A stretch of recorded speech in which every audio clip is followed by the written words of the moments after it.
Okay. Oh, okay, well, you're clunking too much back there.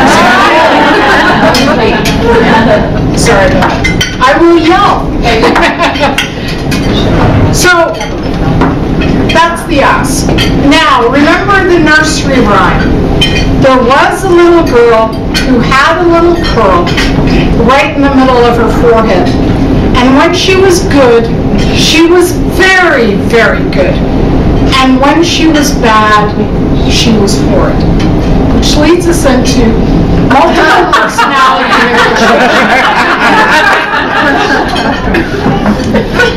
So let's talk about how to leverage multiple personalities in a negotiation.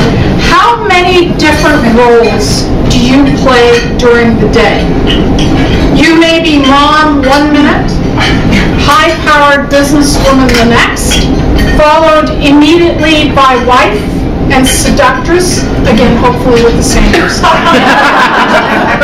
and comedian, and whatever other personalities. So you get the picture.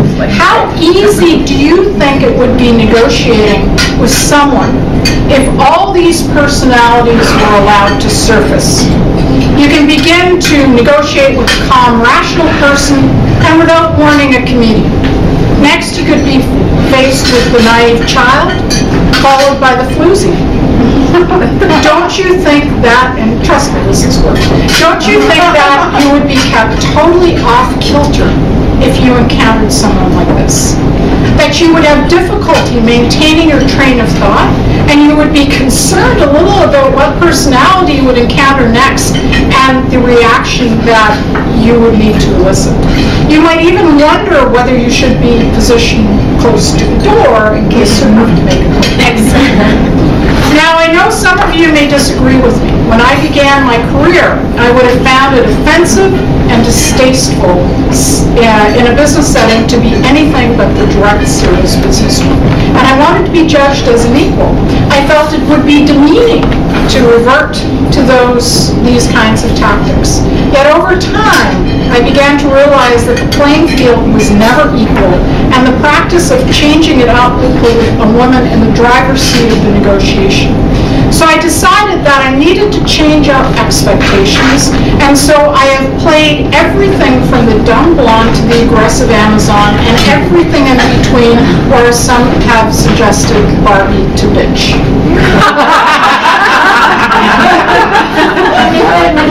And I changed it up during the negotiation to keep the other side off kilter, so that they are never able to adjust their style to match mine, which inherently gives you control over the negotiation. And this advice works really well in negotiating with men, but it does not preclude its effectiveness with women, at least those who adhere to it. So let's talk about one, the clear-all approach. You don't need to dye your hair prior to using this technique. This tactic, in effect, gets the other party to lower the drawbridge and lets you see inside. Let's assume you're entering a negotiation where there is an expectation by the other side which has a preconceived notion of your personality and approach. Again, this is regardless of whether it's a business or a personal negotiation. All of a sudden, here's the can you help me understand individual who is making them feel powerful and confident because you're pandering to the ego. Questions such as, you've been around this business a long time, so I'm hoping that perhaps maybe you can help a novice like me better understand this. Or, I'm just really confused. Can you help me out here? Of course, your tone must sound genuine and not harsh, but beseeching. You may be listening to this and thinking, oh yeah, like that would work, but believe me, it does. I'm known as a pretty assertive woman, and people who know me would tell you that. And this comes with certain expectations from whomever I meet with.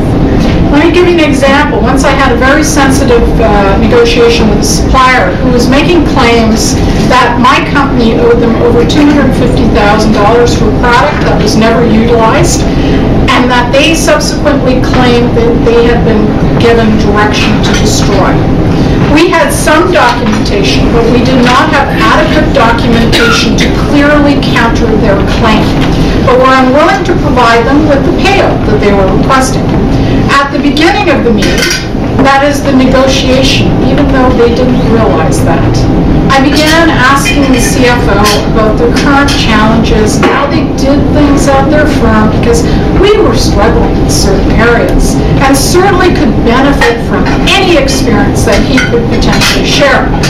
Faced with a completely different personality than he was expecting, he began to tell me their woes in switching to a new computer system that resulted in problematic and missed records, billing, and inventory. And guess what? This information was golden as we proceeded through the negotiation where they were attempting to prove our liability. Yet as they continued to puff up, thinking all the while that they were demonstrating their superior knowledge and reports, I waited. Finally, I asked how I could believe any of the information that was being provided, given the fact that at the beginning of the meeting, the CFO shared with me their issues with data integrity given the switch in technology. It was like somebody had let the air out of a balloon, and you could veritably hear the deflation. At the end, we settled at $70,000, a far cry from the original $250,000. I made my salary that day. Other equal personalities of use, the angry woman. People, and particularly men, are acclimatized to try to calm down an angry.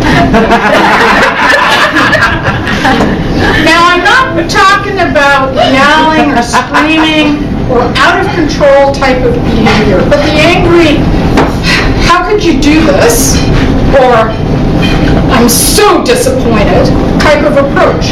You will find that as they try to bring reason to bear, that they will be vulnerable for you obtaining a point.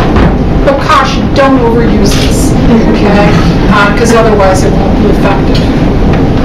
Mom, be kind. Ask them if they're comfortable. Ask about their family, their vacation. Keep the conversation going in a personal direction, and where, with every once in a while inserting your win points for the negotiation. By keeping the personal going, you are creating a relaxing environment, making them feel warm and fuzzy. And of course, Mom would never have an ulterior motive. Have you ever been threatened in a negotiation? I have. I had a man, a colleague, get up and physically lean across the table and start yelling at me.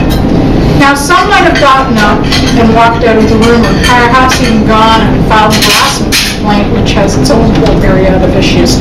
But what did I do? I sat there as he fumed and spewed, and I finally said, "I'm sorry, is there something wrong with your chair? There's another one over there." Can we bring that one over to you so it'll be more comfortable? He didn't know what to do. He was used to getting his own way, bullying or yelling or posturing, and he expected me, based on what he had thought of me, that I was going to meet him head on, literally. By going in a totally different direction he didn't expect, he lost his steam, packed up his notes, and took his toys and went home. So, we eventually started working together, but he never tried that on me again. The best approach to negotiation is to have a plan, but be inconsistent with your behavior. But the other party doesn't know who he truly will be meeting. It immediately gives you an advantage, but don't overdo it because you don't want to create a caricature of yourself. Be subtle, but use any of these roles, and you might be able to think of some roles on your own.